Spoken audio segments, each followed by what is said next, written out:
150 years before the birth of Christ. Starting on a path that would lead farther than they could ever have imagined, farmers settled in a place on the river Tiber. They called it Rome. It thought, that's enough of that. Fuck yeah, Season 3 episode! God, I'm so fucking pumped for this. Hi. Hello. Hello. God, yeah. Sorry. Welcome back to IndieCent, everyone. And today we will be talking about Caesar 3, Elmo's pick. Yes! And, yeah. We'll also be talking about what games we've been playing, and I just realized I need to go get the timer again. So go ahead and lead us into the news story, please, Elmo, while I get the timer. Okay. Well, the real news story is that we all loved Caesar 3, and we loved it so much that we're not even going to mention anything bad about it, because there's nothing bad about it. It's amazing. We all just thought it was great. Anyway, that's it. That's the episode. Yeah. Thank you for listening. Subscribe to me on PayPal, and see you next month with her story. Happy New Year. So what about that Nazi at Awesome Games Done Quick? Yep. So I haven't seen anything. You're gonna have to be AGDQ more specific. Yeah. Fuck Off, overproduced by Martin Hannett, take 4.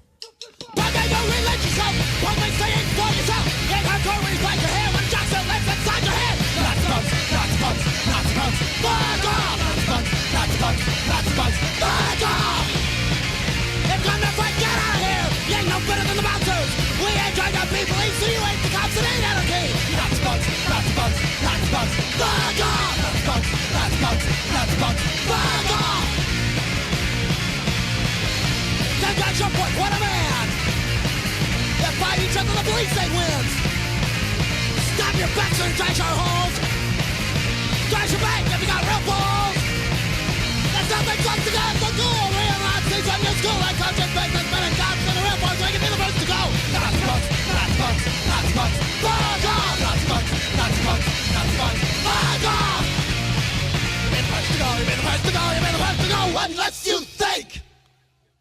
So it's the second day of Awesome Games Done Quick 2019, and there have been a few stories back and forth about Games Done Quick over the years, but the one that kind of stuck with me this year was there was an old GoldenEye runner, and the story starts off really boringly because there was an argument with him and some other runner over times on GoldenEye, and the story gets interesting when he gets suspended from Awesome Games Done Quick because somebody found some Discord chat logs where it looked like he was being a bit of an edgelord and saying some stupid things. And then Games Done Quick banned him, and people were like, oh, this is outrageous, this is, it's just more of the fascist left, and then all the chat logs came out, and yeah, he's a Nazi. Like... A Nazi in gaming? Never.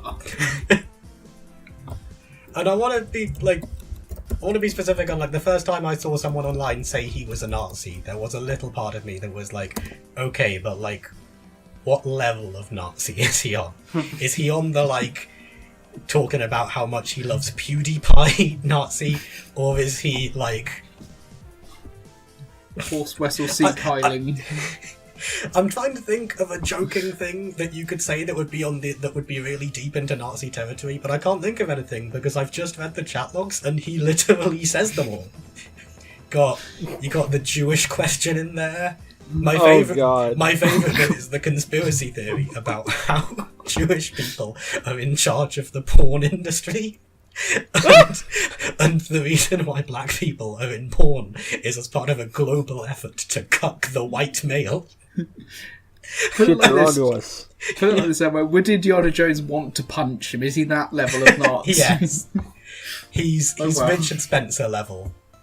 But yeah, and just the main annoying thing about it was because there's the person who I used to follow up until a few days ago, because they used to cover a few speedrunning events, I think Apollo Legend on YouTube, and they made one of those very rushed out videos that was like, now I don't have all the details, but this guy getting banned, I think this is just emblematic of a real problem here. I mean, like, what's next? Banning someone because he says he doesn't like cheese?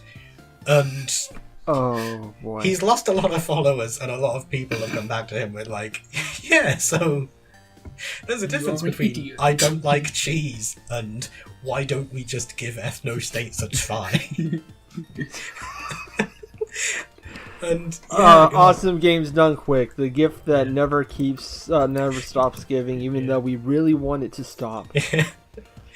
My favorite awesome games done quick moment is definitely the one where someone donated like $10,000 during the stream and everyone was cheering, and then the announcer said the person who did it was Notch, and then silence. Oh, that was It's amazing. like getting a Notch donation. has remember when Notch made an entire candy room, but it all went bad because he has no friends. Oh. It's like, we guys I have a was donation really- to your hospitals from Adolf Hitler. Quite literal. I was really no, I've forgotten what I was going to... Oh yeah, I was really missing you know the Shittercamp tourney on Twitter every year? They didn't do one last year, and I've been really missing one, and I was thinking I might get some names together and just like do a little bracket of my own tiny Twitter account. And the matchup I really want to see is I've got Notch versus Boogie2988. Because Notch puts so much effort into being shit, but there's something about the sincerity with which Boogie is just the dumbest fucking person on the planet. Remember when he both cited the Holocaust? Oh god. Nazis are... That happened. That actually fucking happened. How are some of these people real? Sometimes. Does anyone have any other favourite awesome games done quick moments? Because I feel bad for, like, you know, I like it as an event.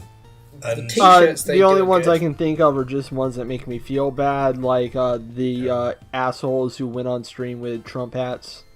oh yeah. That was like... It wasn't the Nazi story, but yeah, a lot of the same people were involved in it, in that they... And it's the same kind of thing where it's like, oh, there's bias. These people can't wear Make America Great Again caps. And it's like, there's a rule across the whole board. There's like no political affiliations. Like, there was nobody during the middle of a Metroid run that went like, yeah, even after Metroid Other M, I guess you could say I'm still with her. Nobody does that. But it's like, oh, I think this is just... you know, pretty soon, you know, you just go out in the street, you say you like Trump, and what's going to happen? You're going to get punched in the face. And the police man, well, there won't be any policemen anymore. It'll be police people. And then he'll come and arrest you for doing a hate crime. And These are probably the same people sort of protesting against a vegan sausage roll at Greg's. yeah, I'm just That happened. stick it. I Stick should remind everyone that vegans can also be Nazis, like that one flat earther who is also a Nazi and also a vegan who did a rap about all three. Oh my god. Flat Earthers around the Man. world. 29 There are a lot of flat earthers that really like Hitler. It's concerning. 2019 has just been a monster. 2019 has started bizarrely and just got weirder.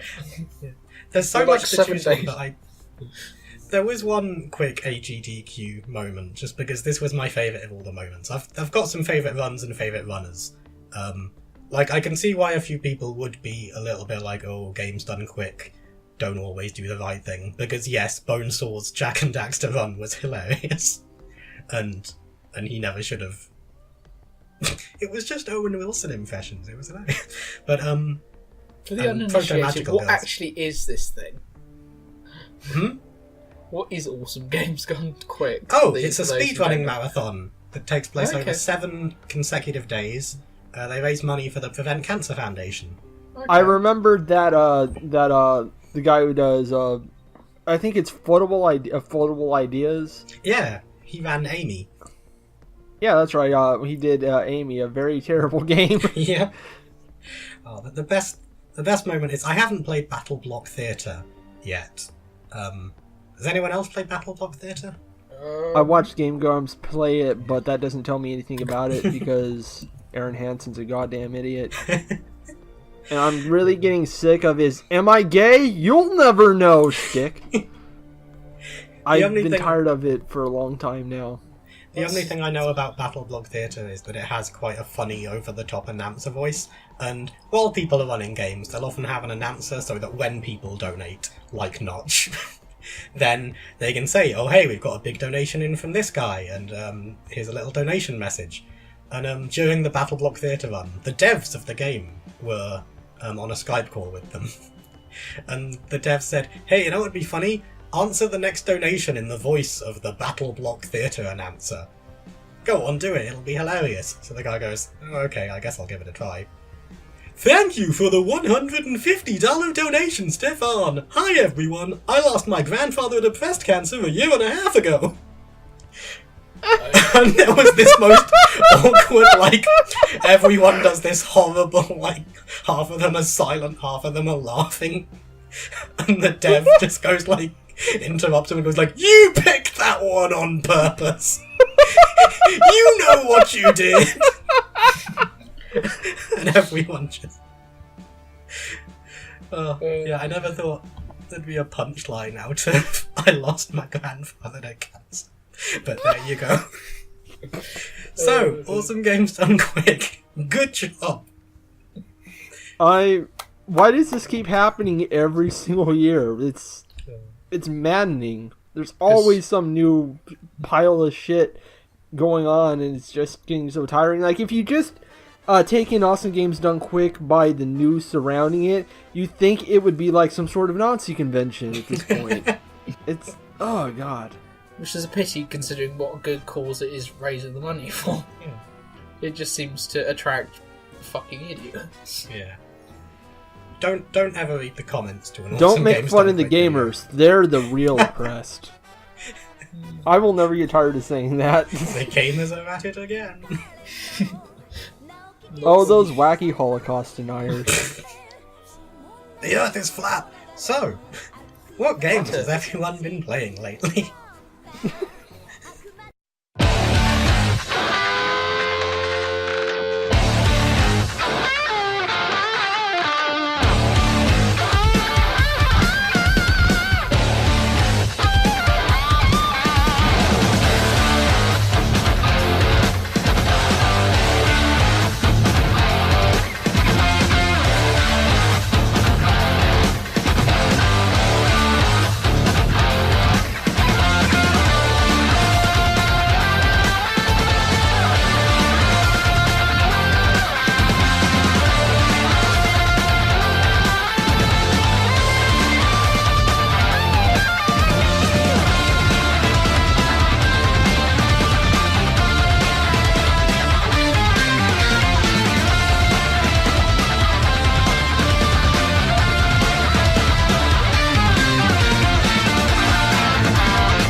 Wants to start us off? Why not? Alright, go for it, Tama. You got 7 minutes. Yay! So, Happy New Year, everybody. I have been playing quite a lot of games because, hey, I decided let's start 2019 by playing some actual bloody games apart from for this podcast. So, I went on a bit of a spending spree on Steam, yeah. And I bought quite a few games, and I've mostly been playing 2 of them, which are Rogue Legacy and Hell Yeah. Rogue Legacy is a game in which you are a knight or some. You sort of basically have a family. It's a roguelike game. You have a family of characters. You go into this castle and you try and get as far as you can get. And each, obviously, after you die, you go on to the next generation, and each generation has various sort of buffs and problems, including, and not limited to, vertigo, madness, being unable to see in colour, being steroid huge, and various other things. And basically, these buffs and issues give you either an advantage or a disadvantage when you are traversing through the castle. And obviously what you can do is, when you've got enough money, you can level stuff up and become more powerful. It's a fun little game. It's a little bit addictive. Enjoyable. Obviously, it's showing a bit of its age, and apparently it got updated last year for the first time in about 4 years. Hell Yeah, in comparison, is another 2D sort of rogue-like game in which you pay a little devil bunny, and it's enjoyably carnagey. Apart from that, I have been continuing to play Super Smash Bros. Ultimate. I've unlocked most of the roster. I've started on the World of Light storyline. Still enjoyable. How many World of Light scenarios have you come across that are surprisingly racist? 0. That's not so a far. joke. This is actually a thing going on. Like, Oh no. like there are people posting screenshots of like pairings that seem surprisingly racist, like Mr. Sandman from Punch Out with Donkey Kong. And Mr. Sandman is black, by the way. Not come across anything in racist yet, but no. And then there's just There's stuff. always tomorrow. And then there's other stuff that are clearly references, but maybe in bad taste. Like, remember the girl from like Metal Gear Solid 5 and Peace Walker and all that? With the bob-omb. Yeah. Though admittedly, I like that one. Yeah, it's in bad taste, but I laugh. I didn't get that reference, I'm gonna be honest. People get There's a character in the Metal Gear Solid series in the PSP games. There's one called Peace Walker, where a little genius girl is introduced, and she becomes a supporting character for the big boss.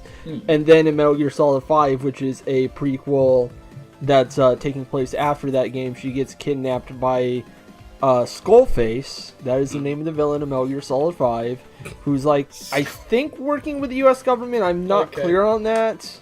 He works for the US, know he works for the U.S. government, but he's also part of a cell that's sort of gone. They that's kind of it. operate on their own terms, and they've sort of gone dark. Yeah, and he basically takes her to an equal of a Guantanamo Bay, except before Guantanamo Bay was a thing, and he puts a bomb in her vagina. Oh. And Well, then there were she 2 blows bombs. Up. Oh yeah. Oh. Yeah, because they take the bomb out, and then she was like, there's another one, and then jumps out of the plane, but not early enough because they still crash. Oh. Video games.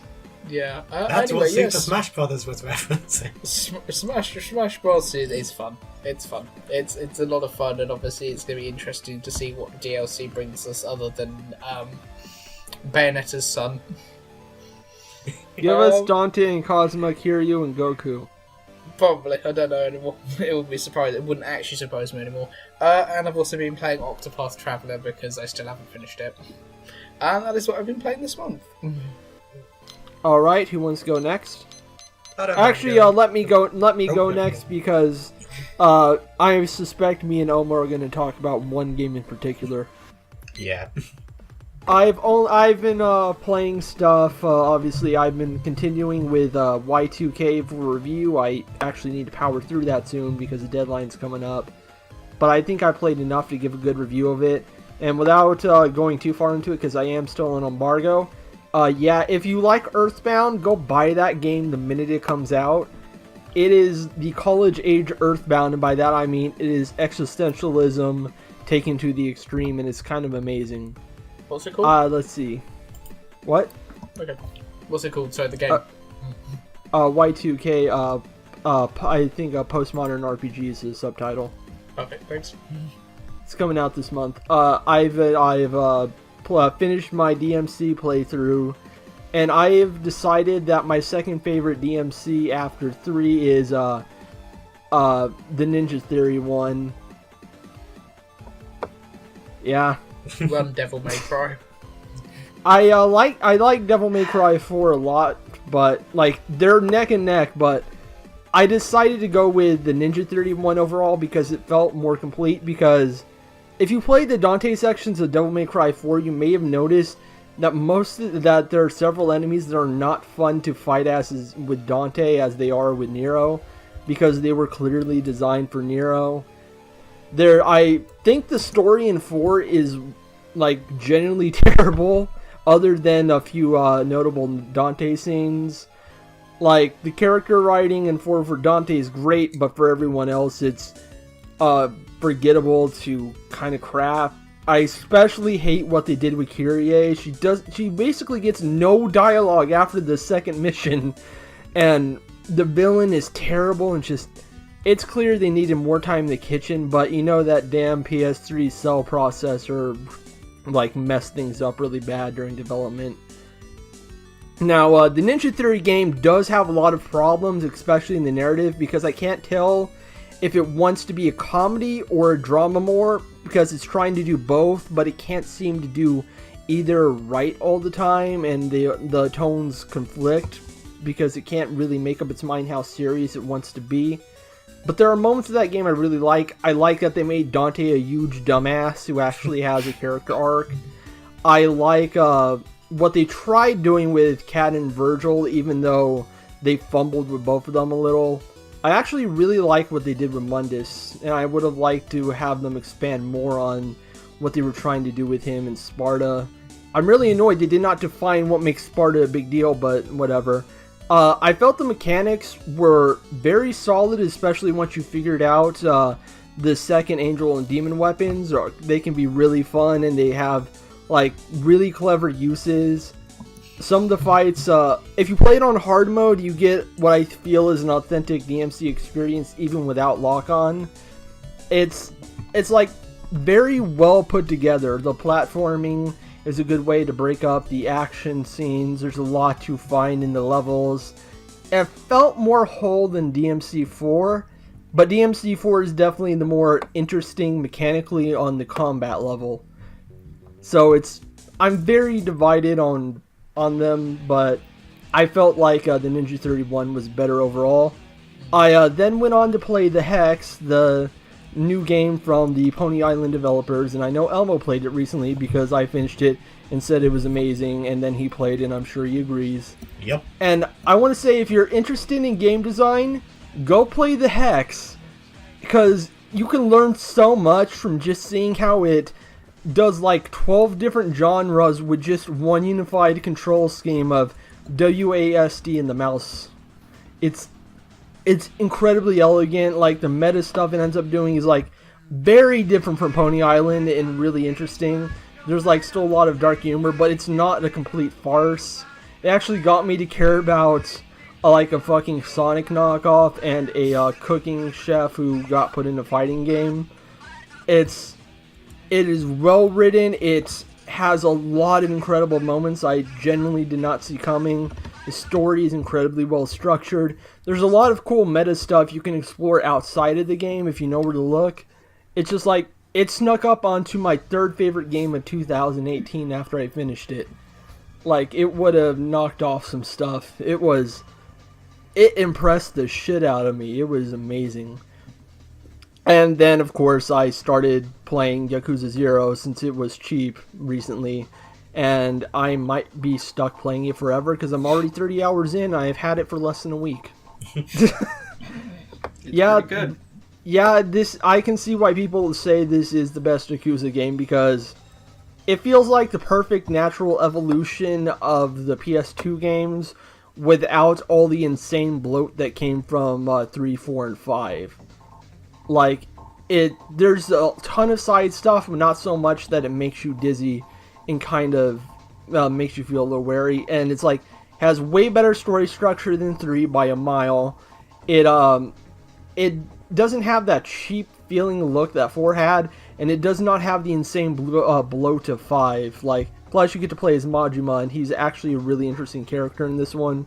And I mixed up, and I thought a woman was asking for a pizza when she actually wanted a visa, and it created a whole comedy sketch that ended with a pizza delivery guy standing behind us as we shared pizza after her and her terrible boyfriend decided to get married, and he gave a thumbs up, and that's not even close to into my top 10 sub-stories in that game. If you have not played Yakuza 0, yeah, you need to, even if you never played a Yakuza game before, perfect starting point. It's genuinely incredible, even better than what I expected, and I already saw a full playthrough of it. It's a it's a humble monthly bundle or whatever it is. Unlock this month. So $12 you get that and some other games, I guess. Yeah, and that's it for me. Who wants to go next? I guess I'll go. Go for it. I feel like I don't have much to talk about, even though I did kind of play a lot. So I decided to get and try Civilization 6 on the Switch because I hadn't played that game and I wanted to play Civilization, but I really don't like using my laptop right now. It's a console port of what is clearly a PC game. It took probably anywhere between 5 and 10 hours to actually get used to the controls on there, and the in-game tutorial isn't actually very good. Just for the mere fact it doesn't tell you that one of the buttons is basically the button for toggling the information you'd see when you hover over a space or an icon. And you kind of need that to know what anything is in the game. So I found it out doing just kind of like the regular playthrough, but it's still a Civilization game, so it's pretty fun. I honestly don't like some of the changes that they've made, like not just in this game but in the ones before.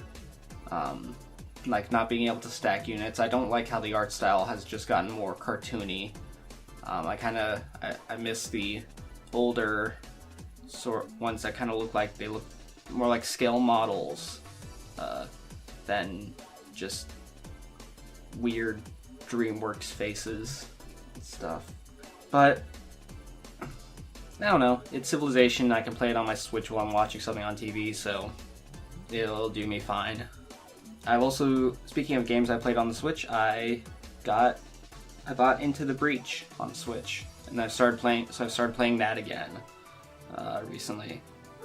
And it's Into the Breach. I wish it had touch controls because it doesn't have any. When that game just looks like it needs touch controls, but it's been a lot of fun. I'm gonna putting more time in that on my Switch. Bless you. Bless you. Right, now I can't cut that out. No, cut it out. Just I can't. Now it's gone on too long. People will notice there's a weird time difference. See, you've upset your dog by calling out my sneeze. They're right outside my door barking. Okay. I picked up Soul Calibur 6 recently. I've only touched it for one match to play as 2B, and I haven't gone back to it, which I need to. But I also just bought a fight stick, which I've been practicing in Tekken with, because that's what I bought it for. But I mean, it seemed fun. It's weird to me to have a dedicated button for blocking after spending so much time in Tekken, which has auto block. So you're new to Soul Calibur. No, I played Soul Calibur before was my first fighting game. I'm so sorry. It's just been a long time since I played it. Honestly, Soul Calibur hasn't been good since 3, and people didn't even like 3 except me because I'm a weirdo. And I'm really used to Tekken because that's what I've been playing. So I've been playing some Tekken with my new fight stick, and that's been fun. Getting used to that. And the only other thing I can think of is I played through all the maps on Hitman 2. I played through each map once. I haven't gone back to do anything else yet because I wanted to kind of go through and see the story, see what it has to offer before going back.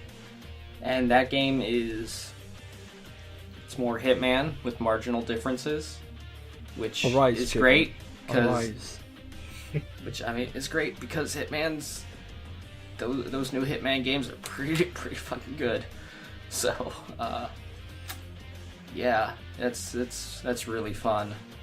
I chucked a battle axe at someone, like in broad daylight, and no one saw me, and I was just able to lightly jog to a helicopter and take off. Have you ever tried throwing a suitcase at anyone? I haven't thrown a suitcase, but I've done a lot of hitting people with suitcases. The briefcase is funny just because it's just like a regular ass briefcase, and you can just smuggle a sniper rifle in there in this regular ass briefcase. It's great. This game's so stupid. I love it. I tell you, that last map, I spent 3 hours on that last map just trying to see everything I could, because it is, whew. One, it's a hard map, because the last ones are always like a lot more difficult. But man, every single person on that map is just a huge piece of shit. Like, everyone on that map deserves to die. Well, I love you can it. kill them. Yeah. In the funnest ways. I want to try and go through on that last map and just see if I can take out everyone. Throw the metal suitcase at everyone. Yeah. That apparently works. It's a great game. Hitman 2 is a great game. I hope they make those games forever. I hope they just add more stuff to Hitman 2 forever. Are you done? Yeah, that's all I can think of, yeah. Alright, Elmo's turn. My audio is better Go now. for it. Hey. I want to start with, I know I'm 15 minutes late, but I thought of like the shittest Metal Gear Solid joke. So, with the bombs, with that one, is Metal Gear Solid 5 like the Phantom Pain, the one with the bombs? Is that one on Switch? I don't think so. Well, imagine they announced it was coming to Switch, but Nintendo came out and said, hey, this whole thing about bombs and vaginas, we're not a big fan of this, so you're going to have to take that out of the game. And imagine Konami going, yeah, okay, fine, we'll do that. And then just imagine on release day, there's a really angry Gator on Twitter, like, not only did they remove her cleavage, they also removed her vagina bombs. Well, that would require Konami actually making games anymore. Yeah. They made Metal Gear Survive. I missed the vagina bones guy. That Games was one of for the best anything other than tweets. patch no machines. I know exactly one person in the world who actually likes Metal Gear Survive, and he's just a guy who generally likes things nobody else likes to be a contrarian, so, like, it's a bad game. Playing this game called Bad Rats. Lots of people don't get it. I don't have that many notes. I had a lot on Ace Attorney Spirit of Justice, but then we did the year-end review first, and it was on there, so shrug. I started Super Smash Brothers on the 3DS. It's okay. I'm sorry. It, Why would you do that? I don't know. It was on sale. Why do you hate yourself? It was a tenner, and I kind of thought, sure, I'll give it a shot, and it's okay.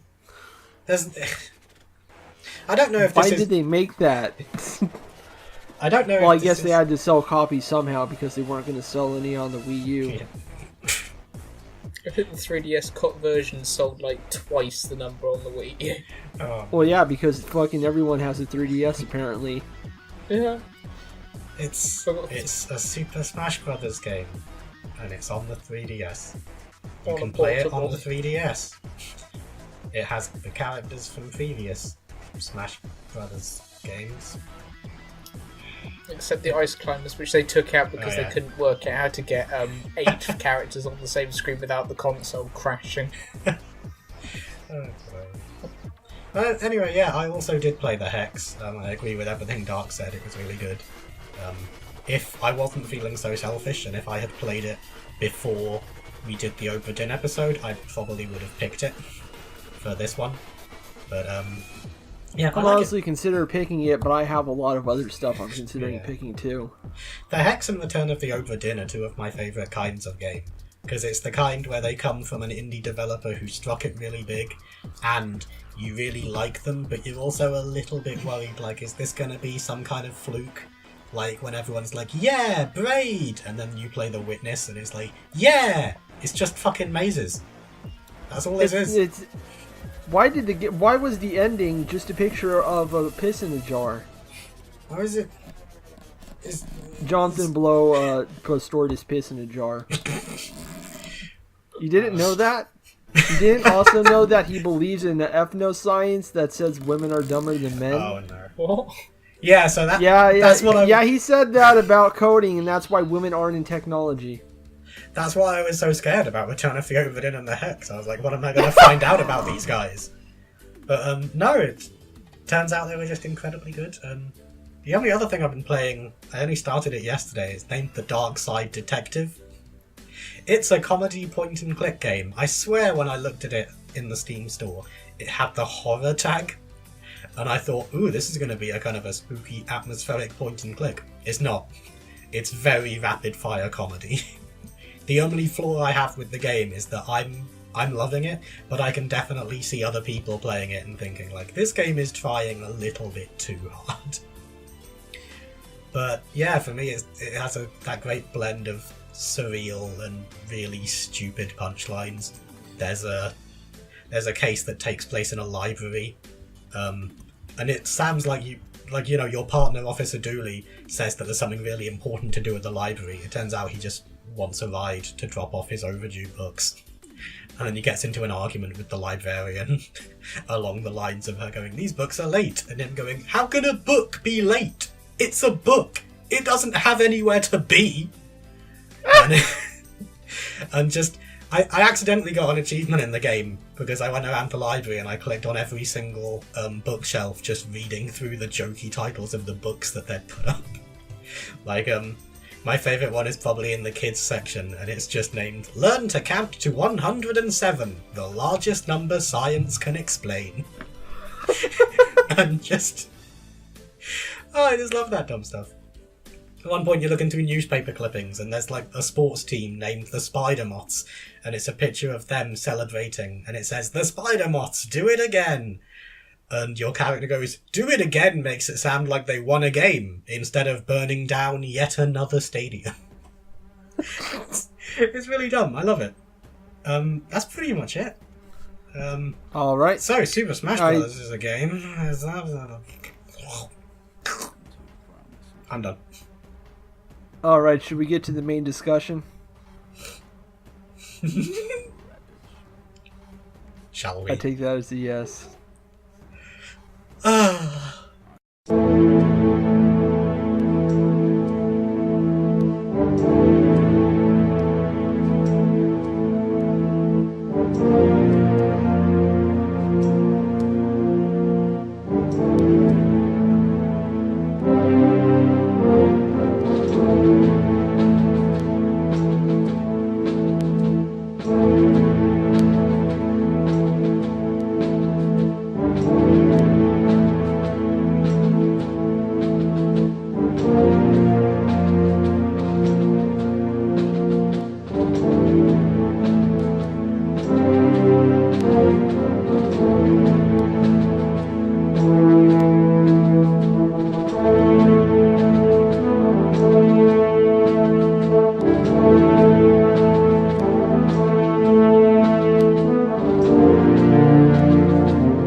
So, Impression Studios used to make a bunch of city building games. They were published by Sierra, and a lot of them were released around 1998 onwards.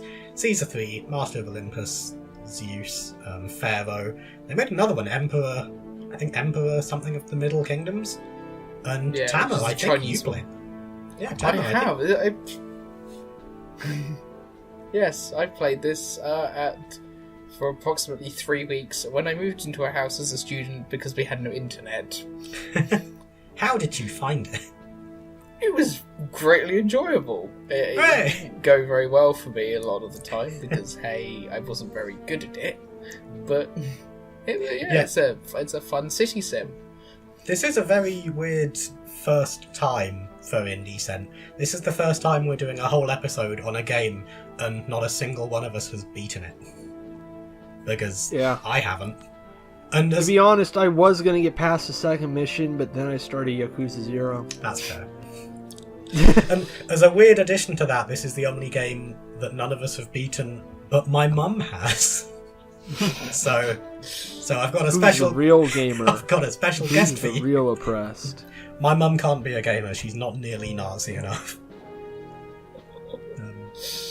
There isn't really much to say about Season 3 in terms of themes and plot, but I do. If I look really deep into it, then it does add a very kind of nostalgic and romanticized view of a very brutally violent, oppressive empire. Yeah, remember murdered- in the opening where it's like presenting all of this stuff as, wow, gee, amazing, gee willikers, Yeah. Reaganomics, but it's like talking about, at one point it's just talking about the Colosseum where Christians were like fed to lions. Yep.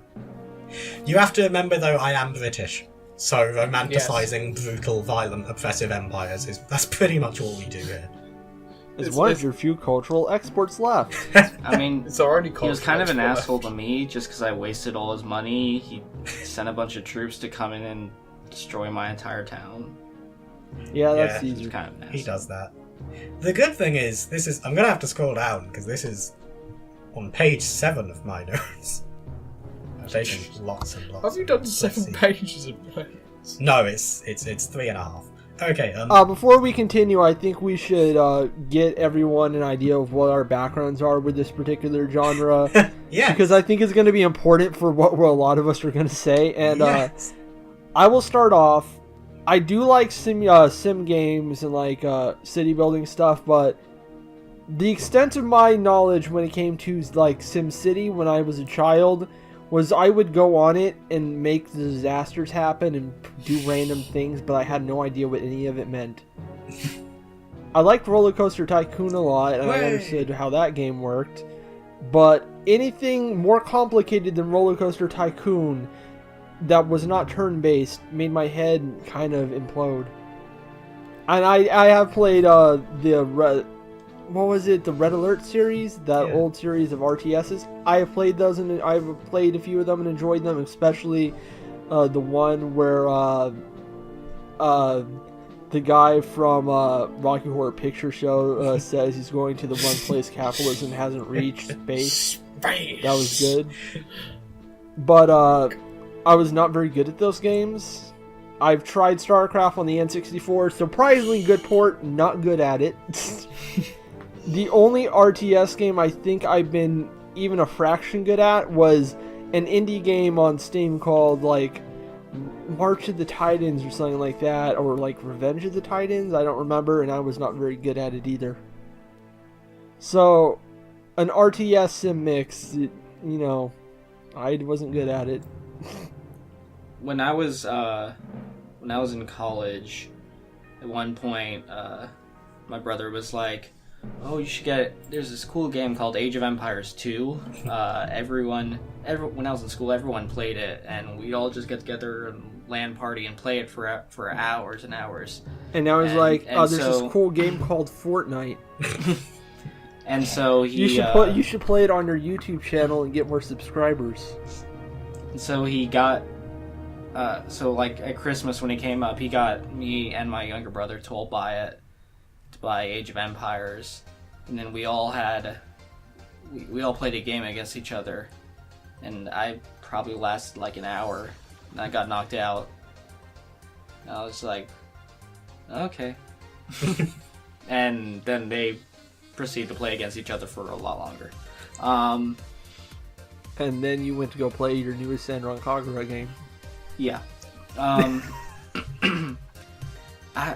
Something about RTS games I just don't get. I don't know. I only have like one note for this game. It's I looked down at my phone to play one song in Love Light School Idol Festival, and when I looked back up, everything was on fire. A bunch of buildings had collapsed. And all my citizens were immigrating away from the city. That's a pretty solid Caesar 3 experience, to be honest. I'm gonna say right now the tutorial of this game is fucking terrible. I weirdly would have agreed with you before I wrote down notes, and the only reason I would disagree is if somebody had said make a better tutorial, I would have said okay, fine, and then I would have like frozen.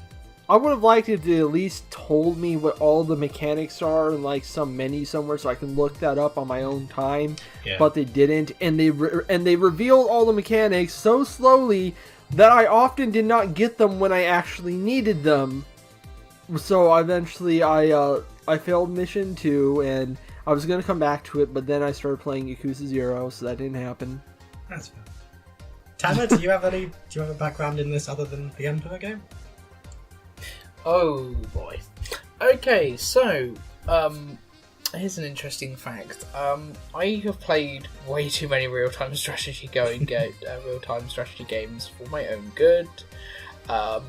Mostly a series done by Creative Assembly and published by Sega called Total War. And boy, the hours I have lost to the Total War series. Starting with Rome, I think at about 2004 or 5. Fun fact, there used to be a programme on British television where they literally just played Rome Total War, called Time Commanders. It's basically I play a lot of real-time strategy games. I also play a lot of turn-based strategy games. Hey, I like strategy games. But in terms of what I tend to play is sort of battle or war simulators with a side of sort of city management rather than sort of things like SimCity or Age of Empires. Although I do play Age of Empires. It's not sort of a game I like as much as the Total War series. Yeah, I think it's starting to become clear that I wasn't kidding when I said I was being really selfish when I picked this game. Because, God, I've been, the last 20 years just been on-off playing Caesar 3, and yet somehow only 2 months ago did I actually get past the level I was stuck on. My only kind of, I think part of this is, it's not just like a nice game for me, it's a nice little childhood thing. My little crappy intro story is that, I think I was like 9 years old, and I think my teacher just said that day, okay, this year class, we're going to be learning about the Romans. And I'd been playing Caesar 3 for a year, and I just remember thinking, I'm going to sit back and kind of read the room on this one, see what else these idiots know. And, some guy says they came from Rome, and the teacher goes, yes, that's good, that's why they're called Romans. And one kid said they were always roaming around, and I didn't. Disappointed! But there was just a lot of kids saying dumb stuff about Romans, and it just got to the end of the part where we got to the end of that bit, and the teacher was like, okay, does anyone else have any facts about the Romans? And I put my hand up and go, they used aqueducts to transport water between reservoirs. And the teacher gave me this look that I'll never forget, because it was like, Elliot, half an hour ago, I watched you and some friends sharing a chocolate bar, and you couldn't finish the chocolate bar, so you said, hey, why don't we bury the chocolate bar in the ground for later? and all three of you did. You dug a big hole in the ground and put the chocolate bar there. And then 10 minutes later you went, I'm hungry, I want to eat that chocolate bar, and you all dug it up. And the other two kids were like, oh, we should have covered it in something. I mean, it's full of dirt. I don't want to eat that anymore. And you went, more for me, and ate it.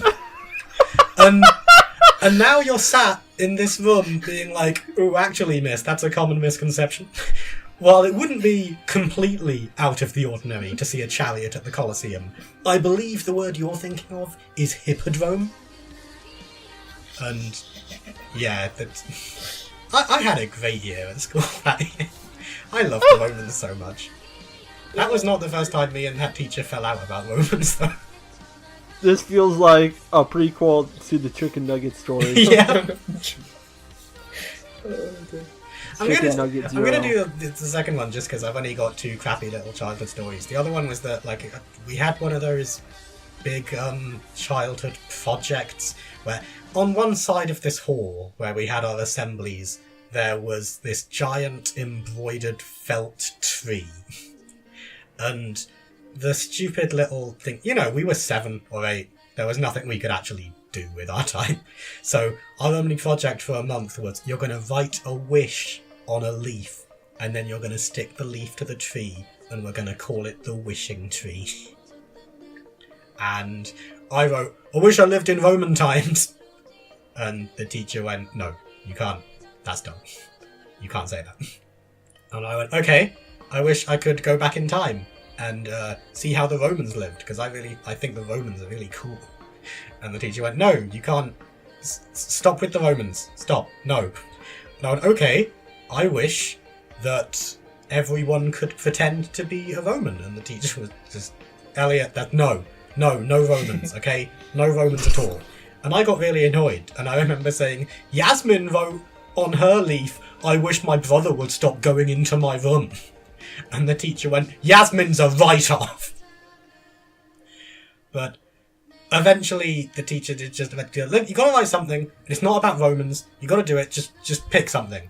And I remember saying, alright, fine. And then I grabbed another leaf, and I wrote in the biggest, most sarcastic letters I could think of, world peace. I wish for world peace. That's my wish, miss. Get actually me. had a day off. We actually had a day at our school when I was probably about the same age as you, where we dressed up as Romans, so... Yeah. Damn it! Why wasn't I at your school? Getting bullied by more intelligent children. But yeah, I personally, I don't know what Dark's talking about. If this is your first episode of IndieCent, everyone, I'd like to let you know that Elmo made a child cry once, and he told us all, and it took about 10 minutes. Yep. Except me, because I wasn't there. And I actually cried as I laughed.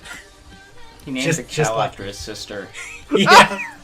Remember the real Magic Mike? Wow. This is a very Elmo-centric one. Honestly, I think you say a bit too much about yourself on here. Yeah, this was the first time I've ever said the word Elliot.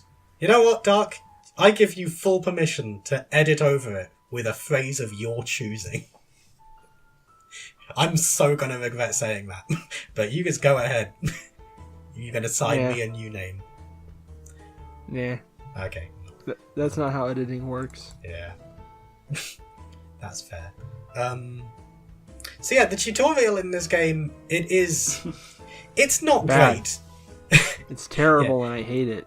The only reason why I feel slightly defensive about the tutorial is only because, like, my biggest fear going into this game is there's so much information to take in, and if you throw it at someone all at once, then they're just gonna lose. Like, I played Master of Olympus Zeus after Caesar 3, and I didn't read any of the instructions, and I spent all my money on olive trees, which are useless. I literally just spent all of my money on trees. And then the Greek version of the Emperor attacked me, and not only did he destroy my city, but he also knocked down all of my trees, which really upset me. And Caesar 3 has a weirder way of doing it, where it's like, it teaches you a little bit at a time, which is an issue. Because one of the first things the game teaches you is build these houses, and now build these wells. They'll provide water to your houses, and then your houses can evolve into bigger houses. And the issue there is that once they're evolved to the next stage past that, you need to give them clean water, which doesn't come from a well. So just for the entire rest of the game, you will literally never build a well, because you don't need a well. You have fountains. You can build fountains, and they're much better. But the game still has to teach you this. And yeah, there's a lot of issues about how...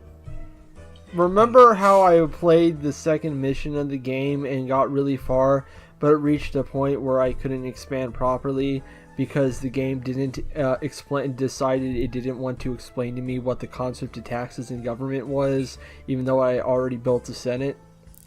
Yeah. Because I had not reached the arbitrary number of years the town has been alive. Yeah, that's a shame. And it's tough because, like, when you have 20 years experience in the game, you just kind of rush through it at 100%. Just turn up the speed setting and just blast through it and ignore everything. But it is... Yeah. You three definitely have more valid opinions than I do about the experience of learning to play the game. Because I can't remember how old I was when I learned to play the game. I have kind of an unfair advantage. Yeah, this does not introduce you well to the mechanics at all, which is annoying because I think once you figure out the mechanics, the game does become amazing. The artist for Wretched Eye, he's apparently a big fan of this, and I told Elmo, and he nerded out. Yep. Because both him and Francisco Gonzalez were big fans of Ceasar 3, apparently. And he shared a screenshot of a game he was playing. There was all these beautiful towering buildings and monuments, and that looked really interesting. But then I remembered what my experience was in Mission 2, and I lost all interest in continuing. The one thing I did actually really like about that is because if you can't tell from the fact that I'm still 4 levels away from finishing the game, and I'm taking a break because my last mission was get a population of 8,000, and I did it and thought that was the most people I've ever got into a city. I'm not doing that again. And the next level is get 10,000. And I'm just gonna go ahead and take a break from this one for a little while. But yeah, if you can't tell from that, I've lost so many levels on this game. I lose a level about 5 times before I win it. And the one part that I just thought was really great when you were complaining about the tutorial is you were talking about the city you'd built, and you sounded like really kind of happy with it, and you were like, I built an actor colony and theatres, and I had a school, and I had a bath, and I had a temple to Neptune, and Neptune was still like, oh, I want more temples. But I was like, fuck you, Neptune, you've got 1 temple just like everyone else. And I had a granary, and I had farms, and I had prefectures, and then I ran out of money, and Ceasar was like, oh, well, screw you then. And Yeah. And it was just like, oh, you're proud of the stuff you built, and that's amazing, and I love it. Even though... Yeah, but then the game is like, fuck you. Yeah. And then everything Honestly, burns if down. this game had better difficulty balancing, like multiple difficulty options, or had a good tutorial, or at least let you look up information on the side, I would have a higher opinion of it, because, like, at this point, this is the 3rd game in the series from a company that mainly makes these sorts of games, and like that sort of unfriendliness to new players shouldn't stand. Like, I will rag on EA what they've done to The Sims all day, but at least every version of The Sims gives you a solid explanation of how the game works. So, what I found when I was looking around for like any kind of like grasping at straws, figuring out what I'm supposed to be doing, I did find, if you go under the help tab in the help section, there is an extensive, very extensive explanations for like what everything is and how, like, what attracts people to come to your city, like how to get that, how to get workers, stuff like that. I just didn't want to read that. It would have been taken longer to read all that than it did for me to lose. So that's in there, but also, again, it doesn't tell you that it's in there. And it should explain some of this stuff up front, I agree. Yeah, I understand, like, a lot of old PC games were like this, but what year was this released? 98. Fucking really? Yep. Jesus. The Sims was out by then, wasn't it? I The Sims have never played been The out. Sims. I think The Sims have gone through several games by this point. Haven't they? No, it went through several expansions. I know that Sim Tower was out by this time, because I also used to play the hell out of that. What was I mean, I know Sim Town was definitely out, and that was basically Baby's first Sim game. 1 second.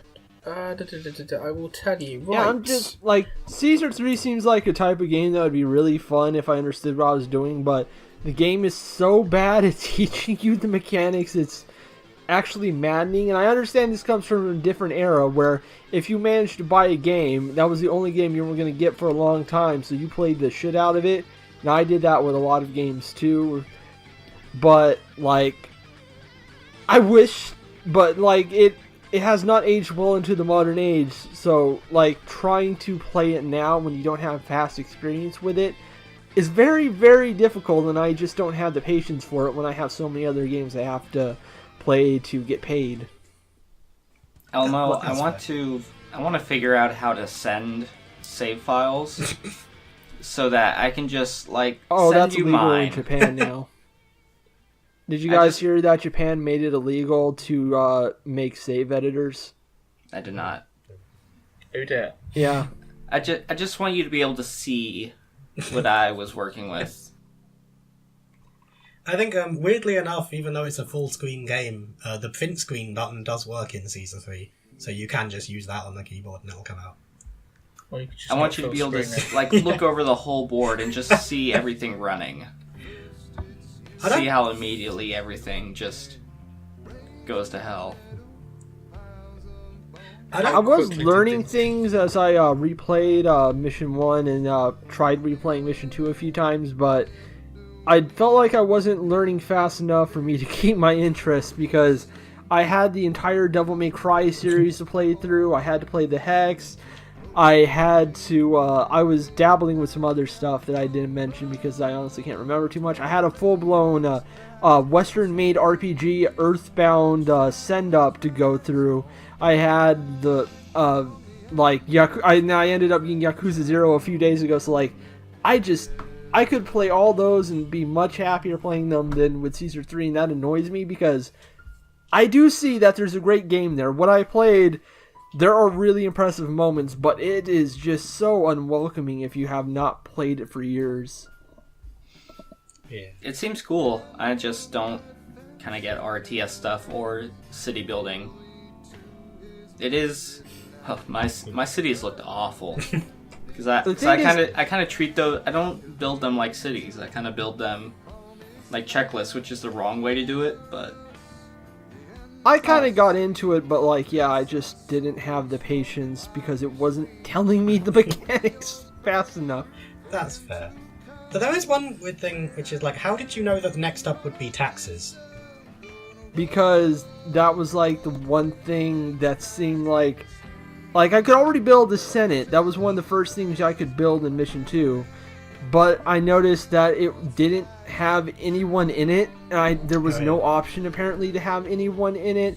So I figured, the game must have to introduce that in the idea of taxation, but it's decided not to yet. Wait, when you say no one was in it, you mean that there were no workers? There were literally no workers. Oh, you need to build it closer to the houses. I did. Okay. Wait, building stuff close to houses is how they get workers? Yeah. Yeah. Fucker. I hate this game. Yeah. Well, that one made sense to me once I figured it out, so I started building houses around farms so they could keep producing food, and but marketplaces around houses as well, so people can actually get to it. And I tried putting the Senate in a pretty central area in my city, but it just never got workers because I guess the game decided, it's not time to learn about government and taxes yet. It sounds like you might have just been short of workers. The Senate takes up 30. The Senate is a ridiculous thing to build really early on. Doesn't anyone know how to... None of what I'm saying invalidates. Danny, it's ancient Rome. There were barbarians Rometown. running around. They got feet. Oh, Lord. I don't know They if should I've be got used to this. walking. Commuting in ancient Rome means you're gone for a few months to get a few bags of wheat. Not my problem. I need the workers. God damn. They can ride the aqueducts. Disappointed! I had in my notes, Danny, you have played the Tropico games. How do they compare to Ceasar 3? If you haven't played the Tropico games, I don't know where I got that from. I have them on Steam because there was one that was free with a bundle or something. But I've never actually played them. Okay, so... Yeah, I think the big problem I have with the tutorial, and the reason why I didn't like it, is because the game, it's okay, you've got these houses, now build temples, and once you build temples, okay, now they need entertainment, so build these buildings for entertainment. And you do that, and then you have to wait like 6 months for the game to let you build the next thing. And so it is really way too easy in the tutorial. And of course, during that time, Neptune was like, "Where the fuck is my bigger temple, asshole? That's it. I'm gonna destroy everything near the water and whatever." Oh yeah, Neptune. I'm Poseidon. Fuck you. Neptune is the only. I'm gonna have sex with your daughter. Neptune. That's what I do. I'm like Zeus, motherfucker. Neptune is the only god who has his own cutscene for if he curses you. Because everyone else, you just get a message like, Ceres destroys your crops, Venus puts a bad mood over your city, Mercury makes a granary empty, and Mars will kill some of your troops. And Neptune will just straight up be like, hey, do you want to trade by boat? Fuck you. And then there's just a cutscene of Neptune just destroying a boat.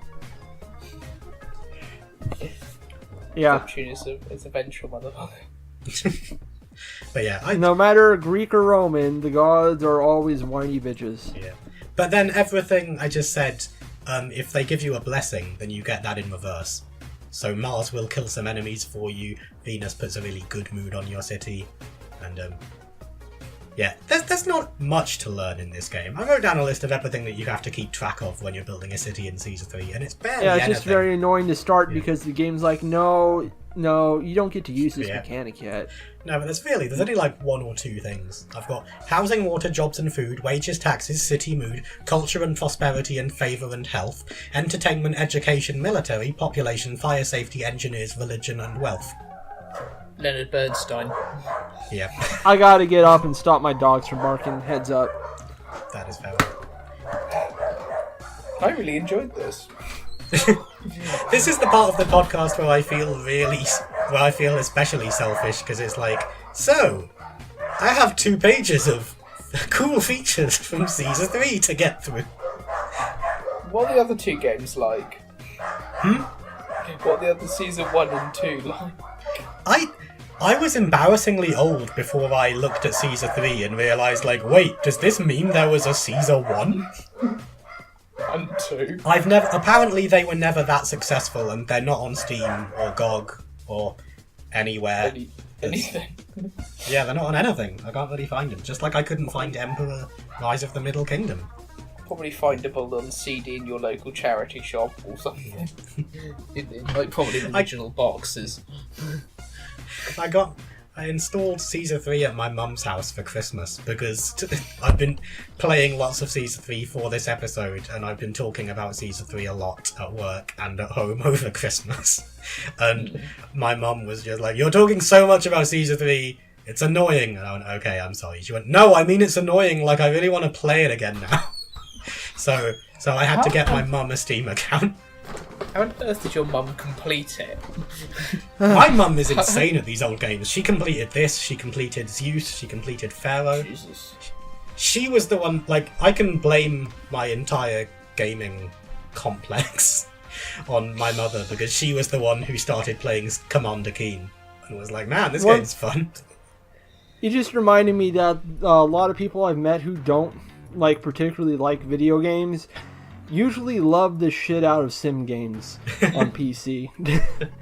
I know one artist on Twitter a while back who hated gamers, which I understand, but loved The Sims.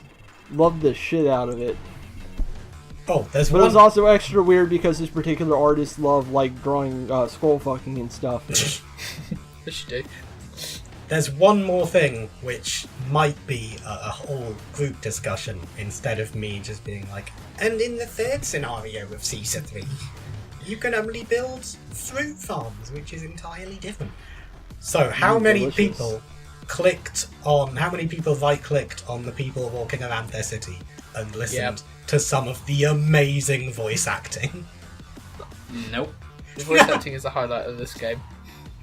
Dark, it was 98, Danny. Everyone had FMV, everyone had voice acting. It was the hot new thing. It was all fucking awful. It was fantastic. Every single person in the game, every single person walking around has their Have you ever seen the Civilization 2 FMVs? Gandhi, you motherfucker. No, not that. I mean, like, just talking to your advisors. There's, like, one guy, this big fat guy, who just screams at you no matter what's happening, good or bad. There isn't exactly any lip syncing in Caesar 3, but a lot the FMVs are surprisingly decent quality. And yeah, the game starts off with a big, like, 3-minute FMV, and it's cool that they give you more little animations for some big things and some little things. Like, the first time there's a fire in the city, FMV. The Emperor has requested something from you, FMV. Small festival, FMV. Large festival, FMV. There's an outbreak of pestilence, FMV. Neptune has cursed you, FMV. Yeah, Civilization 2 did that too, like whenever you built a World Wonder. You actually got real-life footage of the actual World Wonder. You got through that quick. Caesar 3 does that when you build a Colosseum. Has a little animation of some guy fighting some lions. Hey. And again with the Hippodrome. I like some What I'm glad for is between playing Civilization 6 when I should have been playing this game, and then playing this game, it made me start looking up how much I can buy Steam keys of Civilization 3 for. Apparently pretty cheap. So I kind of didn't dig Civilization 3 because it didn't have terrible FMVs like Civilization 2. It was the one I grew up on and played. Like, it was the only Civilization I played up until I finally got 5. I think I had Windows 95 until I was 15. I was born in 1990. Wow. So I had Windows 95 up until 2005. You're a year older than me. Good job on that. I don't know why that's a good job thing. I just said it and then realised it was really boring. Okay. Speaking of, in Caesar 3 you can be attacked by wolves. Oh, just like in I Have No Mouth and I Must Scream. If you don't lock the door. I do want to say, Dark and Tama, do you have any particular favourite lines or characters who with their voices? Probably Caesar. Nope. Because if not, this follow-up section, I didn't hear it's any going to be a voices. lot of me. I don't even know who voices Caesar, but they've clearly found someone who enjoys their job. Disappointed! Yeah, every character in this game has 7 different lines, and the lines are: this city is short of workers, this city is short of food, this city has high unemployment, the gods are angry, there's not enough entertainment here, and then the last 2 are: this city is pretty good, and this city is amazing. Some people have a lot more lines, like there's cart pushers, and they have lines specific to their jobs, like if you make them push something really far, they'll explain, like, this is really not helpful, this farm is going to have finished growing wheat again by the time I bring this back, this is useless. And there's prefectures, who they act as, like, police people, and they are fire marshals. And the only thing they ever say in the entire game is, no sign of crime around here. Like, anything can be happening, and that's all they will say. They never comment on anything. My favourites are definitely the cart pushers, because they have London cab driver accents. It's great. Like when one of them is... I assume this game is British. Yes, very. It's so British, you can smell the oppressed colonialism. Yay! But yeah, there's a the cart pusher. When you make him push something a really long distance, he it's not on the little subtitles, but he just starts it with, "I'll tell you what," which is immediately just, oh, it's going to be great. He goes, "It'd be quicker to push these goods all the way to Rome than where I'm going," which is. And if your city has low end, a lot of the lines have little jokes in them, like how if your city doesn't have any entertainment, the cart pusher will say, "I don't mind pushing a cart all day. It's a damn sight more entertaining than the rest of this city." And my personal favourite cheesy try-hard joke is when unemployment is really high, and the cart pusher will say, "Unemployment's getting so high, my wife stopped nagging me to get a better job." It's just such... Oh, 1998. Straight people, are you okay? It's a very Remember 90s when game. a gender reveal surprise party set the entire state of California on fire? That was just a few months ago. That was me. I don't know, I don't have a follow-on. I've never confirmed this, and I never will confirm this, because if it's not true, I'll feel really upset. But I'm silently choosing to believe that. Have you seen Jim Sterling doing commentocracy as Duke Amil Du Hardcore? Yep. It's this foppish, over-the-top, pretentious Elizabethan era guy reading comments about video games. Gamers. Reginald. But I choose to believe that he based that in part on the actors in Caesar 3, because they are just so incredibly self-centered, and everything they say is so drawn out. They go, "There's so much unemployment here, it's distracting me from learning my lines." And if your city's really good, they'll go, "This city isn't too bad." If the gods are really upset, he just makes a whining noise and goes, "Yeah, the gods are angry." It's so dumb, I love it. Yeah, because the guards are coming to give him a wedgie. Yeah. They're gonna put my head in the toilet and give me a swirly.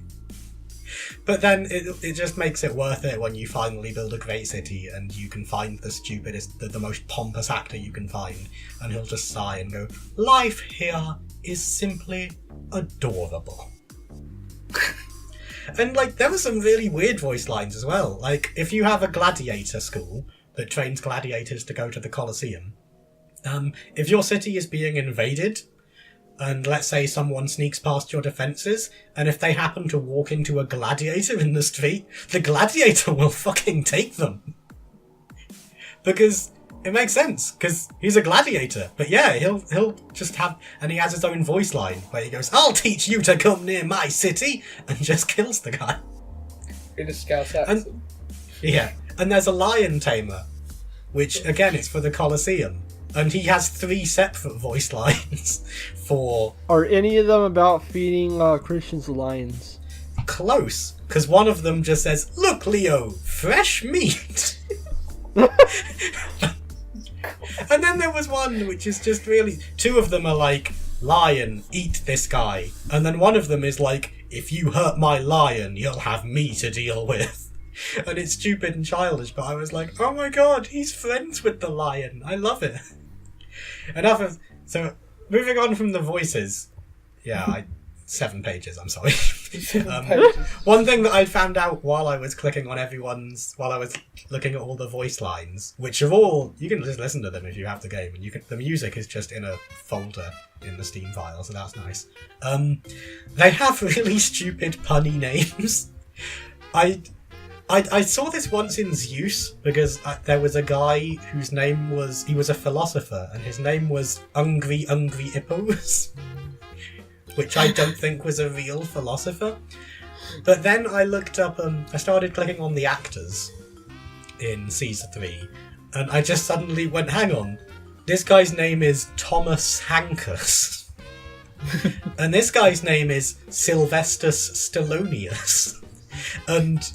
there's just so many. Over the course of writing down notes, I found Patricus Stuartus, Marlonius Brandonius, Bertus Reynoldus, Bellus Lugosus, Humphreus Bogartus, Alice Pacinus, and Robin Williamus. Which is also when this game was released.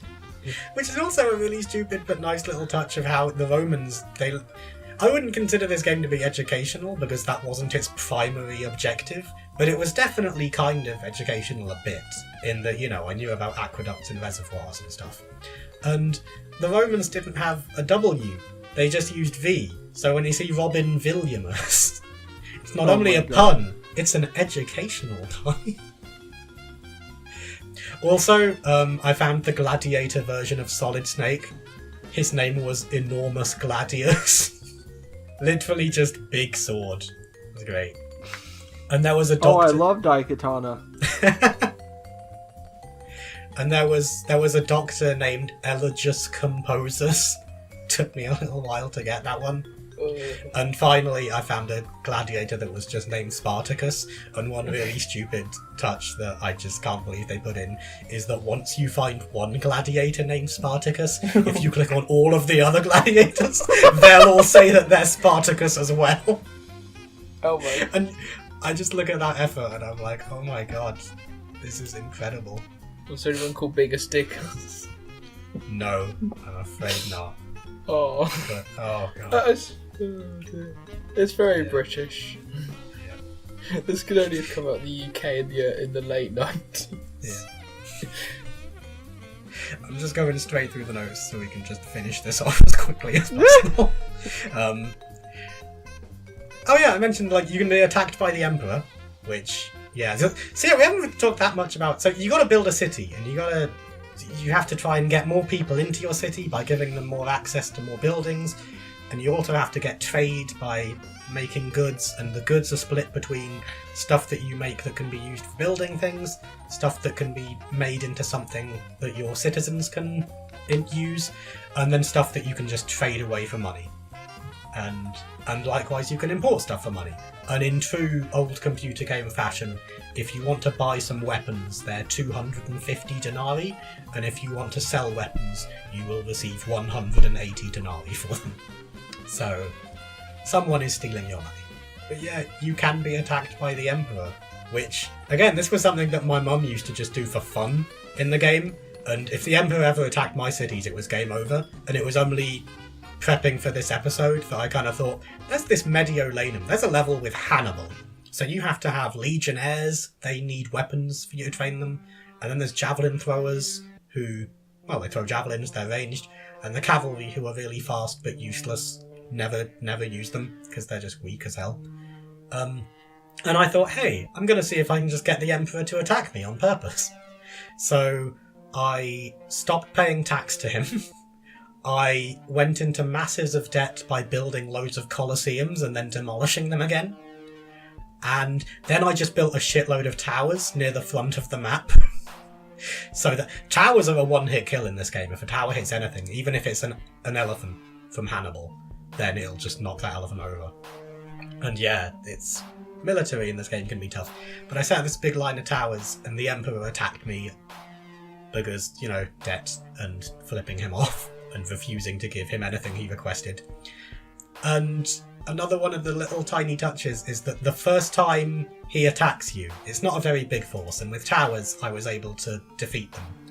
And you get a little message, and the favour that the Emperor has with you actually goes up because you've gained his respect by beating up his soldiers. I say beating up, you're killing them. And the message is like, so, you have defeated that bunch of incompetents I sent to arrest you.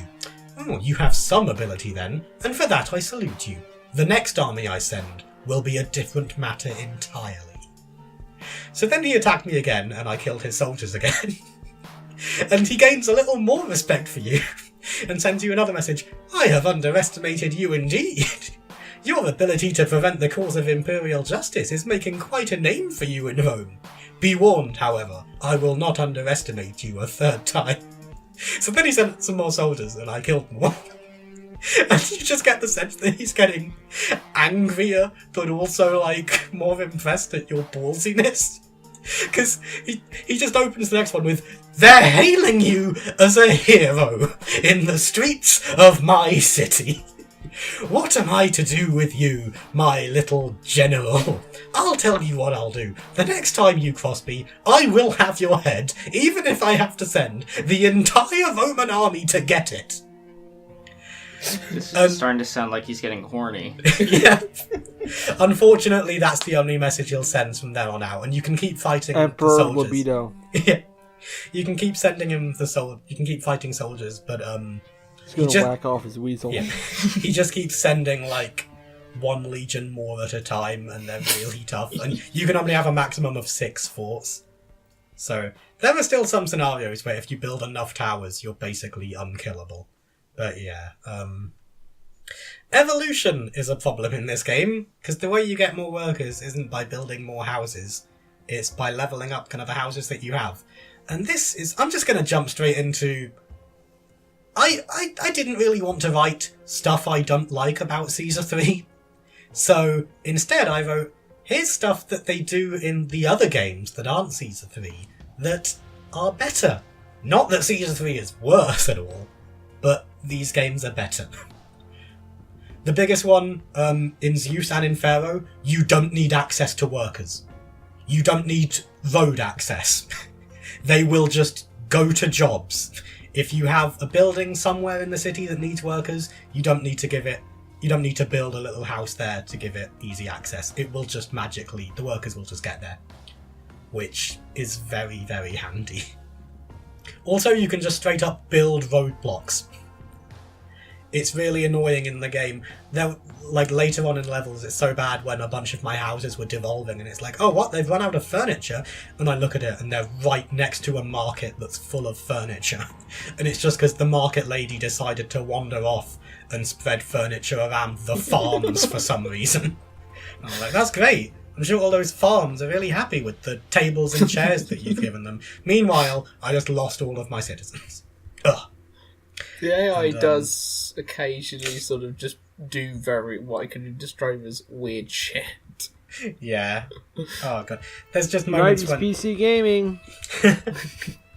There's just moments when you'll be like, I kept having to demolish a couple of farms and rebuilding them and replanning places because there'd be a farm right next to our house, but it would be like, no workers live near enough to this house. And I'm like, literally, you can just, like, every building, when you build it, a citizen comes out, and that's how you know if they have access. The citizen will walk up to a house, and then suddenly, boom, they have access to workers. That's how it works. And every time the citizen just walks completely the wrong way, and then just, like, gets stuck in the granary, which, for some reason, the granaries in this game have roads underneath them, and they're in a cross shape, so people will just get stuck in granaries for hours. It's terrible. And it can be bad because, like, you know, if a farm loses workers, that sucks. If a prefecture loses workers, suddenly it's like, oh shit, why is everything on fire? That is a common experience in Caesar 3. Everything will be, at some point, on fire. It happens a lot. You want to know what makes it worse? The only levels you played were in grassy areas. This game also has desert areas where buildings catch on fire twice as fast. Sure. That's about right. And, you know, the whole building's on fire and you, like, say to the Curse you, gender reveal parties! And you're just saying to the prefecture, like, explain yourself, and the prefecture's like, no sign of crime around here. All they do. And, in Master of Olympus Zeus, you can invade enemies on the map screen instead of just waiting for them to attack you. And you can request things from other people instead of the Emperor just requesting stuff from you. If an army shows up, you have the option to bribe them to go away, which is great. So combat is never really an issue. You can request warehouses, and you have a lot more control over your warehouses and your markets. I'm not like it in Season 3, like, to get your houses to evolve, you need to evolve a lot. They need food, then they need pottery, then they need furniture, then they need oil, then they need wine. You can't improve without pottery. Yeah. That's science. That is science. Checkmate, round earthers. Checkmate, atheists. So, but yeah, there'd be times when, again, a bunch of my houses would devolve, and I'd be like, why is that? I have plenty of wine, and then I look at the warehouse, and I'm like, oh yeah, it's full of pottery. Because you can either accept something, or you can not accept something. You can't, there's no choice in, like, the amounts, and in Pharaoh and Zeus, they were like, screw that! If you want exactly 15 wheat, that is all you're gonna get.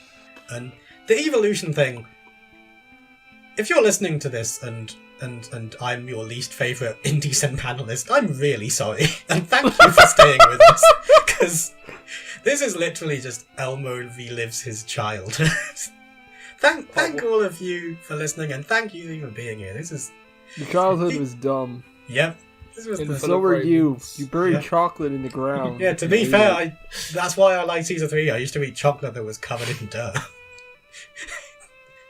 But yeah, the evolution of housing that I want to touch on really quick. This was probably the biggest improvement in Zeus. Here's how you evolve a house in Zeus. You build it, you give it food, you give it culture, you give it fleece, you give it another type of culture, you give it oil, you give it a third and final type of culture, that's it. You're done. That is the maximum house. You've built an incredible house. It looks fantastic. Well done. You have built the best thing you could possibly do. You have done an incredible job, and I'm proud of you, son. Motion Mouth explanation of Caesar 3 evolution. So you start off as a small tent, then you've got to give them water, then they become a large tent. You've got to give them food, they become a small shack. They need access to a temple to become a large shack. They need clean water from a fountain to become a small hovel.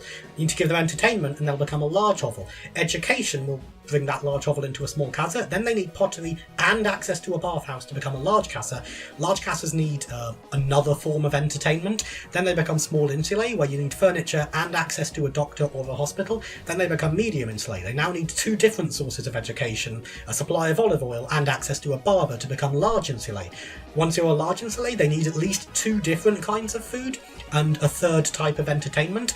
And then they need grand insulae, where you need a 3rd type of education and wine, and I think a 3rd type of food as well. And then there's an entirely new game mechanic where they evolve into villas, which people who live in villas don't do any work, but you can fund your entire city based solely on the taxes that they pay, because they're essentially living in palaces.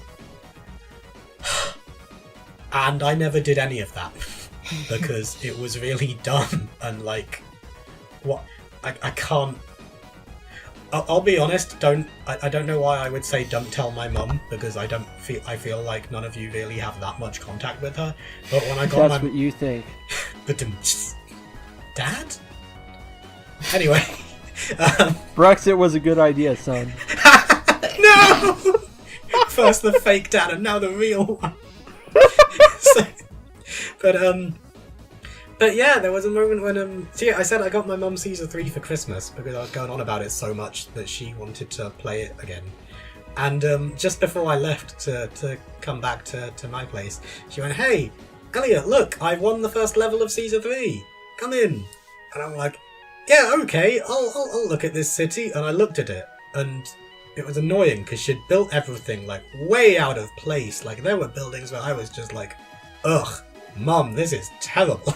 You've got a house here that collapsed and you never even demolished the rubble and rebuilt it. This is just, I'm really disappointed." But I couldn't say that or think that because everything was evolved way higher than mine. And she had like really high ratings in everything. She had like a couple of villas that she'd got on the first proper scenario. And I was just like, "Wow, Mum, that's pretty good, I guess. Good job building this city." And in my head I'm like, it's 20 years on and I still can't play this game right. Oh. But then when she wasn't looking, I deleted her prefecture and saved it. Now her city's on fire. Much like, I swear I'm nearly done. I mentioned in the year-end review, because I mentioned Roller Coaster Tycoon as an example of a game where it has an annoyance but it's kind of endearing, and Caesar 3 had an example that was kind of like that. Because like oh no, never mind. I was going to say the tutorial, but that's just bad.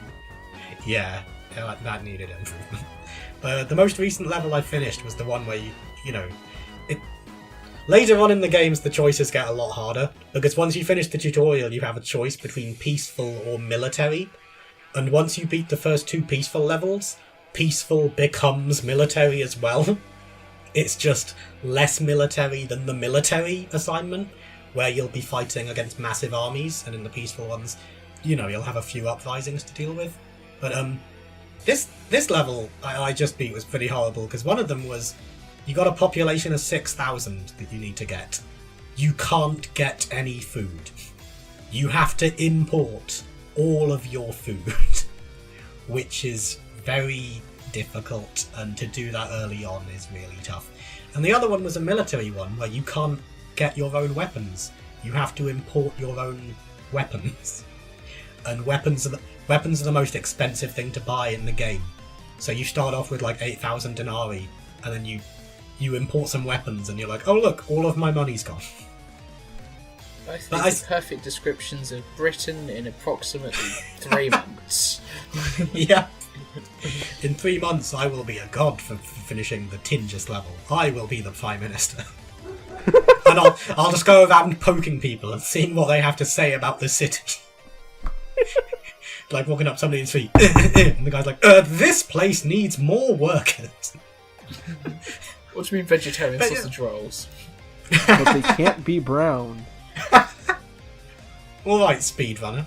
But you, but yeah, the really endearing annoyance I had is so I mentioned all the characters have these different voice acting things. I feel like I should mention that I'm Latino. Don't at me. But yeah, I got into a population of 7,500 people, and the other, not only do you have to get this big population, you also have to get culture, which means that you have to have culture is temples, entertainment, and education. You have to have a fair spread of those buildings around. Prosperity is kind of a neat touch in that they put that in there so that you couldn't just build 1 billion small tents and be like, well, that's my population goal done. Prosperity is essentially how nice your city is, how pretty it is. They will live in this shit and they will like it. Yep. It's kind of weird to me. Like I see people Brexit. I saw on YouTube this guy like, hey, I've got this beautiful city going on here, and he did, and there were loads of beautiful houses, and then the only workers for those houses, he just had like 2 small tents next to all the farms. And I was like, at least give them water and a temple, you sick fuck. That's one cool thing though, because even though the whole population and having to get people to work is really difficult, you can just build one house. And as long as a building has access to a house, it's like, right, I now have access to the entire pool of workers. So it's not uncommon. But yeah, the endearing thing was that, like I said, 7,500 people, and I'm low on culture, so I build a library that needs 20 workers. And I checked, I had 1% unemployment, so I was going to be fine. And I get the little horn that when you have a new message, that just sat there. I want to rephrase that. I did not get the horn when I got the message. But yeah, and the message said, employees needed. And all of a sudden, I clicked on all of the people around my city, and the market lady, I've never seen so many buildings needing more workers. The priest, this place really needs many more workers. The actor, there are simply not enough workers in this city. The gladiator, it's terrible. I've never seen so many job vacancies not filled. The cart pusher, everywhere you look in this city, there's job vacancies. The prefecture, no sign of... The prefecture... I'm walking here. The lion tamer I'm cart says... pushing here. The lion tamer Pizza Elmo. Offensive Italian stereotype. Hey. The lion tamer... Are you seeing what I'm seeing? Sorry. Big fat pussy. The lion tamer openly just says, I'm thinking of training my lion to do more work. And of course the prefecture said, no sign of crime around here. And then I went into my kind of city advisors thing, and I looked up how many workers I was short by, and it was 6. And I was like, 7,500 people in this city, and I'm short of 6 workers. I could literally just delete a pottery workshop or something and be done with it. But everyone in my city is like, nah man, this city, terribly short of workers. What a shit city this was. Garbage city. And yeah, I'm pretty much done except for just the little list of little things. Like how on grassland maps, if you look at rivers, occasionally there will be a sheep floating on a log. Just floating down the river for no reason. That's nice. I like how if you don't trade by sea, you can just say, fuck you, Neptune, because he can't do anything. And likewise, if you're on a completely peaceful mission, you can be like, hey Mars, fuck you. What are you going to do? Kill my soldiers? I don't have any soldiers, idiot. I like the thing about lion tamers attacking enemies that get close to your city, because you just know that I discovered that the first time by accident, and someone broke into my city, and I thought, oh no, and then a lion tamer just fucking takes them out. That's great. I love how every character... I love how even, chariot racers, have lines for this city being short of food, even when a hippodrome is like the last thing you can possibly build before your city is like the biggest, most ultimate city in the world. I love the fact that some buildings, their sprites will change depending on how desirable the area is. Like markets will become more upmarket, and fountains have 4 different versions depending on how desirable the area is. God, I just really like it. Ravioli, give me the formuloni. I forgot to do in the offensive Italian stereotype, I'm sorry. It's okay, I'm half Italian and I approve. I'm going to start playing the Oscar Wrap It Up music. This is the last thing, because it's the basis of why I like games like this and why I love Roller Coaster Tycoon, and the basis of why I really enjoy real-time strategy games. And it's because, admittedly, this... Because you're a huge nerd. Yep, admittedly, I feel like, you know, we didn't all equally enjoy this game. But I respect it. Yeah. I appreciate this game like I appreciate This Is the Police, and that I don't ever want to play it again, but I respect it. This game never makes you choose between a rapist and a murderer.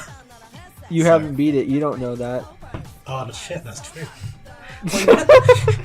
In one of the cities, you come into it and it's a pre-built city, and Ceasar is like, so the last governor in charge of this region, he didn't do so good. In fact, he took all the money that was meant to be for prefectures, and then he ran away. So, tell you what, if you do a good job of building this city, I'll only throw him in jail for life. And if not, I'll have him killed. And then you go to the city, and it's a fairly nice little town. And then just the next second, everything's on fire. Oh, damn it, guy who ran away with the prefecture budget. But yeah, the reason why I love games like this is just, let's say hypothetically that I forced everyone at gunpoint to play this game for like 10 hours and we all beat one of the levels.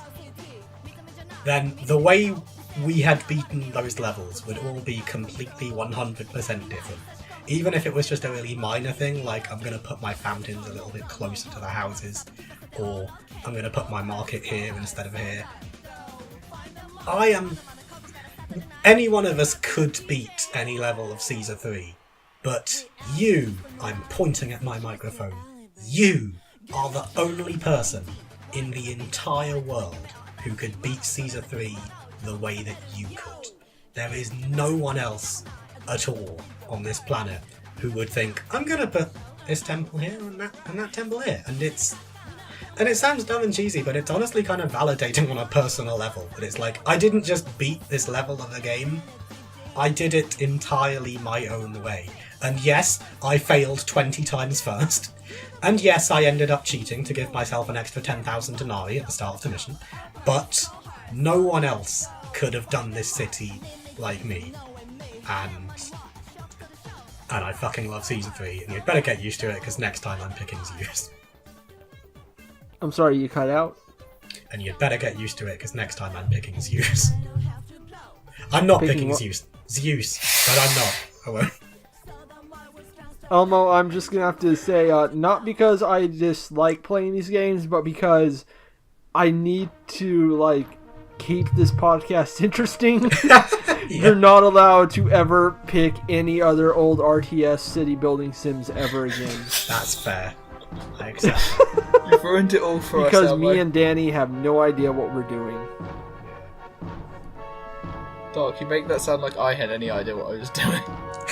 Listen, I wanna make us play Siberia and Sinking Island, but I know I can't because Danny will fucking despise them, especially Sinking Island, because Benedict Sokal is a great writer, but he is a fucking terrible game designer.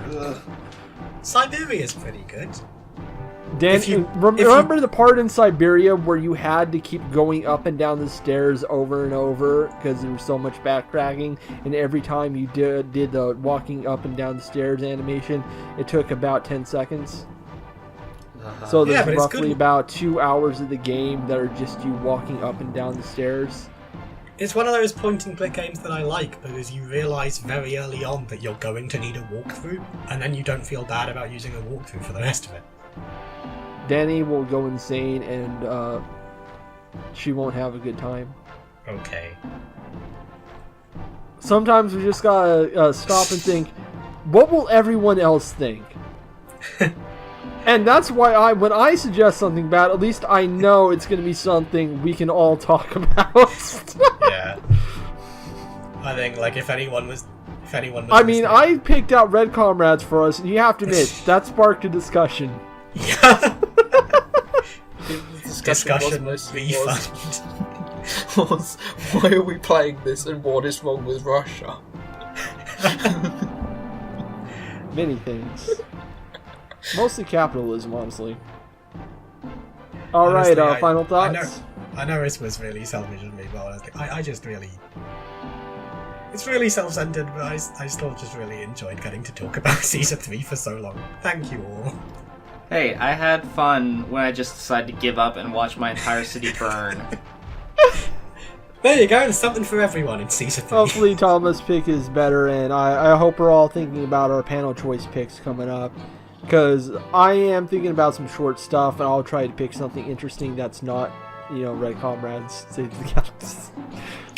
I think I'll pick Tama's something pick good. will be heavenly.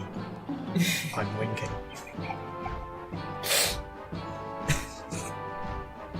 Okay, final thoughts? It's a fun game. I'll do final I wish thoughts I for was everyone. good at it.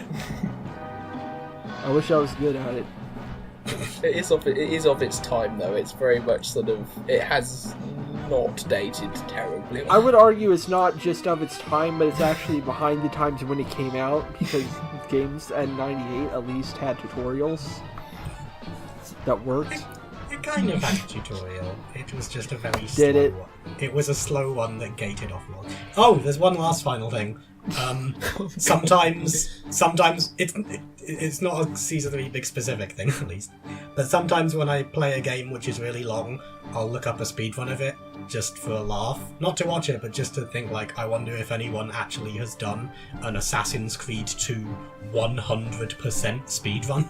Oh, absolutely. That Yeah, got and you look it up and it's like, wow, some guy spent like 12 hours on this 100% run. That's crazy. And I thought, hey, Caesar 3, I've been playing it for 20 years and I still haven't beat it. I wonder if there's a speedrun for this.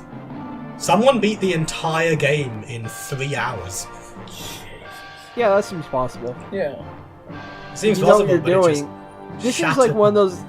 This seems like one of those games. If you actually know what you're doing, it's pretty short. But the reason it takes forever to beat it is because you it's have to fucking learn obtuse. everything. It's almost as bad as old 90s PC adventure gaming to me. And that is an era we should be glad doesn't exist anymore. Because everyone talks about wanting to bring back like Maniac Mansion and Grim Fandango and stuff, but they don't remember how long it took us to get to even the level of Grim Fandango. They do not remember the Sierra era. Well, this game was published by Sierra, so makes sense. Yeah, they published a lot of shit then. They published, I think, The Island of Dr. Brain. That was a fun little education game. Like, I could beat the tutorial and maybe the next level in 3 hours, but... I'm sorry, I'm really bitter about this. Alright, that's it. What are we going to be playing next time, Tama? In a change of pace, lesbians in space with Mecha. We're playing Heaven Maybe Will Be Mine. Okay. Yay! I've heard of that game. I know someone who recommended that game to me. Some would say I reviewed it. Did you? Pretty good. Alright, Heaven Will Be Mine is the next game we'll be playing. It'll be very gay, so I'll enjoy that. We also do have a Valentine's special in development that'll hopefully be out by the time Valentine's rolls around, because it will be with me, Elmo, and Megan looking over 2 games. I won't spoil them. And I honestly don't want to spoil them because I know one of the ones I picked out Megan and Elmo are going to have thoughts about when they get to it. So I don't want to spoil that for them. So look forward to that. Hopefully there will be the first episode of our new anime podcast with me and Megan up later this month. Fingers crossed. She is making progress in it, so we'll see. And until then, how should we close this out? No sign of crime around here. That's all they say, literally. Okay. Tiberius Claudius Maximus playing a video game from the 90s, which These predates are all Gladiator. terrible ending quotes. Do you hear about that guy who wanted to speedrun Caesar 3, but then it turned out he was a Nazi? You cut out. Stopping recording now. What a very